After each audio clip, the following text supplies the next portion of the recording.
Hi everybody. With 15 days of racing in the bag, let's start with a quick week 2 recap.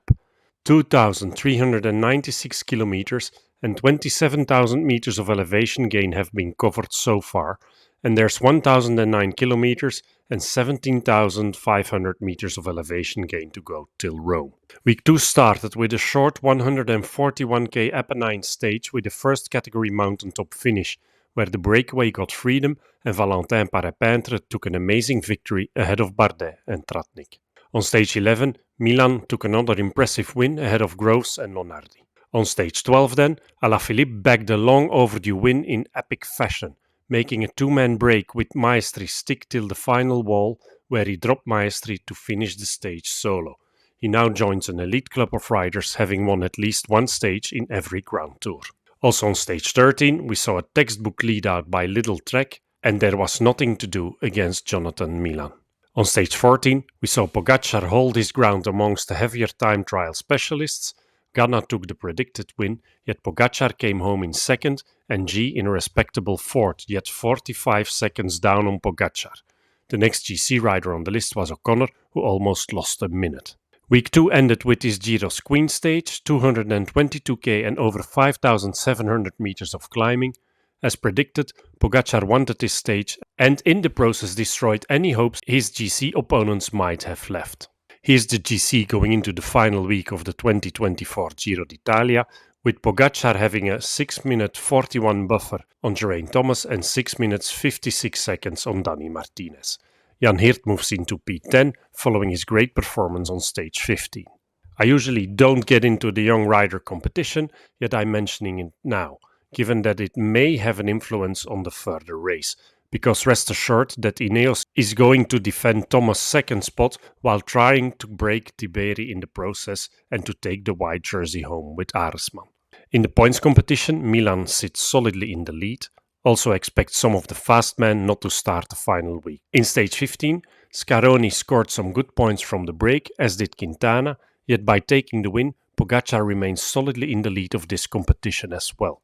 I doubt Quintana will make it a goal, yet Geschke and Scaroni probably will, so expect them in the break over the final week. Here's what's left in this final week: 2 mountain stages and a sprint stage, followed by another 2 mountain stages and the final sprint stage into Rome. Given the dominant lead Pogačar is holding, we could technically expect quite some breakaway potential in this final week. The week starts off with a modified stage where the organizers replaced the Stelvio by the Umbrail Pass, which now gets the honor of being the highest point on this year's race. Another 200k plus mountain stage with a hard start allowing for the break to form. The riders will cross the Umbrail Pass, reaching 2,498 meters. From the top of this pass, the riders will then descend over roughly 80k, followed by 30 flat kilometers, which will be an annoying stretch for the break, especially one made up of mainly climbers. Nevertheless, this stage has break written all over it in my book. The finish to stage 16 is deceiving given that it's 2 consecutive climbs, the first category Passo di Pinei and Monte Pagna to the finish, where the final 2k are well in the double digits. Here's the betting odds at the time of recording, with Pogačar once more the main favorite, followed by a bunch of breakaway riders. Then here's the riders to watch in my book. Starting with Jan Hirt, I know he's top 10, yet he's at a safe distance of Ineos, Bora Hansgrohe and UAE, and frankly I don't see Jayco, Movistar or DSM controlling this. They'll rather ensure to have someone up front as well, so I like his chances. Narvaez at Ineos or Vos, he hasn't been looking good, yet this is once more a stage that should suit him on paper.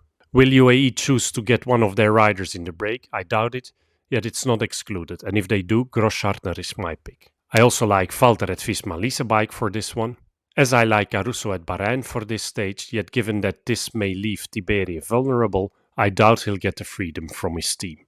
Chavez or Steinhauser at EF, Aliotti at Bora and Quintana or Rubio at Movistar, even though I'm not sure what reaction Rubio would trigger by the other riders in the top 10. The same goes for Zana at Jayco Alula and Fortunato at Astana.